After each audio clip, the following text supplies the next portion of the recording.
चलिए आज हम पहले बार जो है से आप लोगों को ऑनलाइन पढ़ाई के लिए तैयारी किए हुए हैं और हम लोग आज पढ़ेंगे कृतिका भाग 2 10वें वर्ग के लिए। इसका पाठ का नाम है माता का अंचल। इसके कथाकार हैं शिवपूजन सहाय। माता का अंचल शिवपूजन सहाय के देहाती दुनिया जो एक आंचलिक उपन्यास है उससे लिया गया है और ऐसा माना जाता है कि ये पहला आंचलिक उपन्यास है। यह उपन्यास 1926 ईस्वी में प्रकाशित हुआ। तो उसी का कुछ भाग है माता का अंचल और ये कहानी शुरू होता है एक दोहा से। खास करके इसमें क्षेत्रीय भाषा का प्रयोग किया गया है। कथाकार का इस कथा उपन्यास का लिखने का मकसद एक ही था कि इसे कोई भी व्यक्ति इस कहानी को पढ़ सकता है, समझ सकता है आसानी से। यही उनका उद्देश्य था। तो चलिए इस कहानी को हम लोग पढ़ते हैं। जहां लड़कों का संग तहां बाजे मृदंग, जहां बुढ़ों का संग तहां खर्चे का तंग। इसका तात्पर्य ये हुआ कि जहां लड़कों की मंडलियां होती हैं वहां चारों ओर खुशियां ही रहती हैं, लोग उछल कूद करते हैं। इसीलिए कहा गया है कि तहां बाजे मृदंग।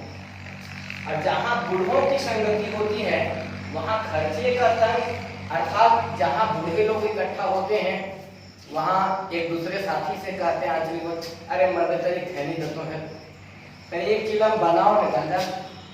तो इसीलिए कहा गया जहां बूढ़ों का संग है वहां खर्चे का तंग है।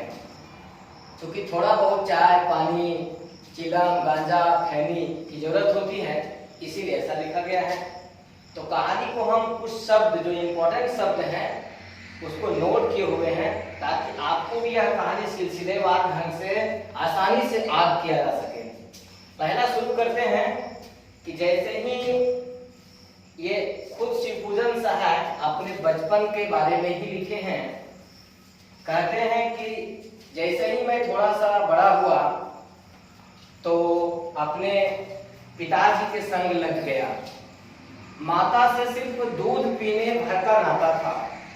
कहने का मतलब जब उन्हें भूख लगती थी तब माता के पास दूध पीने के लिए चले जाते थे, लेकिन अधिकांश समय पिताजी के पास ही रहते थे। और पिताजी बरामदा में सोते थे, वहीं उन्हीं के संग ये भी सोते थे।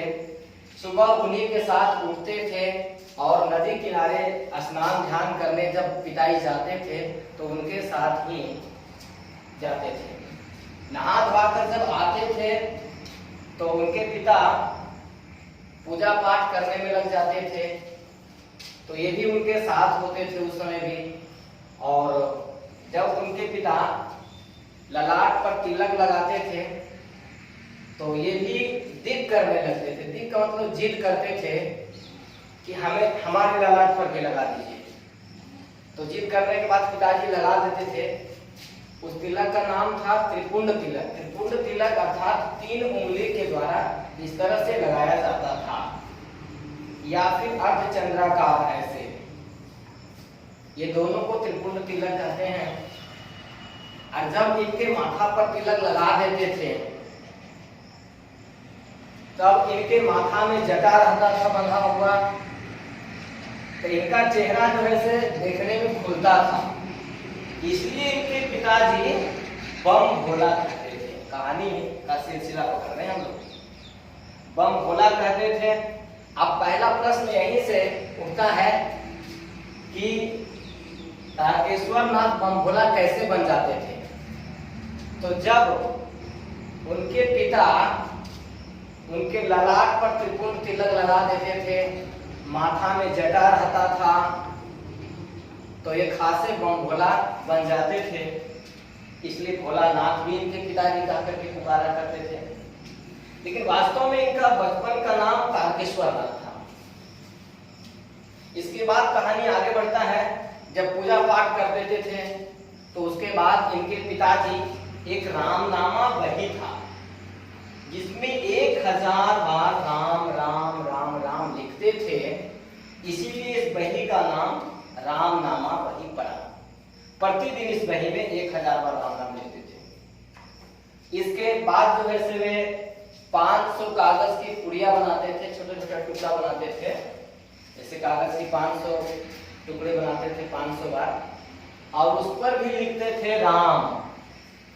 और उस टुकड़े को गूथा हुआ आटे, उस टुकड़े में गूथा हुआ आटा के छोटे छोटे गोलियां बनाते थे और चले जाते थे नदी किनारे मछलियों को चारा खिलाने के लिए।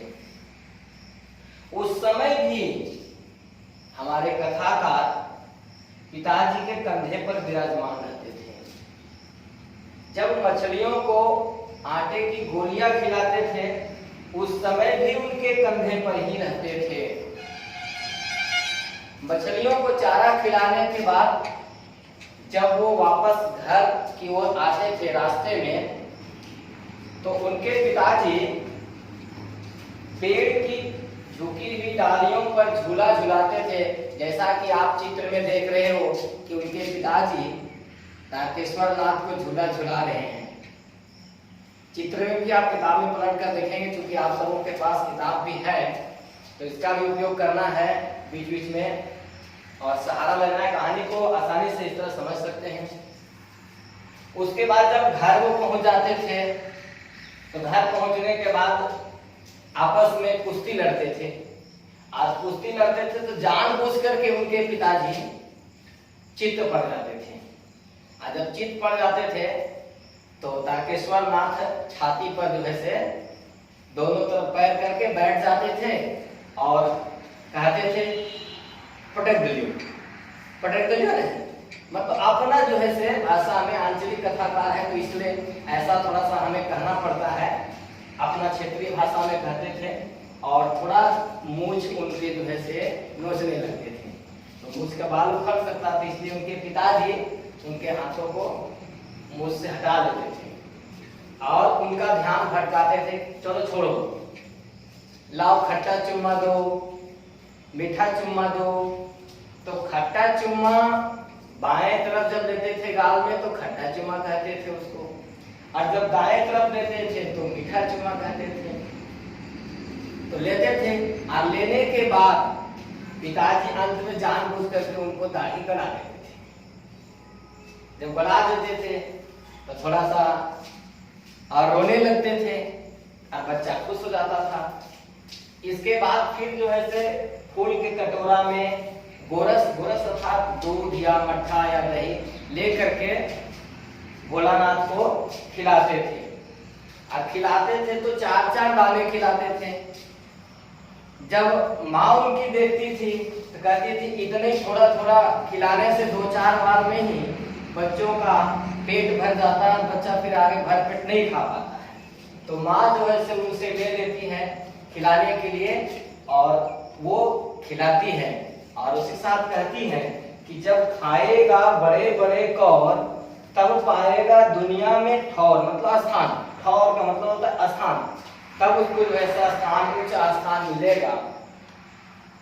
और कहती थी कि मर्दुए क्या जाने कि बच्चों को कैसे खिलाया जाता है, और पिता के खिलाने से बच्चों का पेट भी नहीं भरता है, इसलिए माताएं खिलाती हैं बच्चों को ताकि अधिक से अधिक उसको खाना खिलाया जा सके। जब पेट भर जाता था तो जानबूझ करके वहां शब्द भी आया था कि जब खा करके अफर जाते थे, अफरना मतलब पेट भर जाता था, तब कहते हैं कि अफर जाते थे, तब माँ जो है से और सोचती थी थोड़ा और अपने बच्चों को खिला लूं। और उसमें खिलाने में वो जानबूझ करके कहती थी ले बाबू ले, नहीं तो कौवा खा ले, तो ले चिड़िया, फट दो उसके मुंह में ठोस देती थी। इस तरह से बार बार कोई पक्षी वगैरह का नाम ले करके उसे खिलाते थे। और जब खा करके माँ को लगता था कि अब ठीक ठाक खा लिया है तो पिताजी कहते थे अच्छा ठीक है अब तुम जाओ, राजा हो, जाओ खेलो। तो मैं भी आज तो पहला वीडियो है, छोटा सा ही वीडियो बनाया हूँ और आप लोग से भी कहते हैं कि आप लोग भी, वो तो खेलने चला गया और आप लोग पढ़ाई करो। नमस्कार।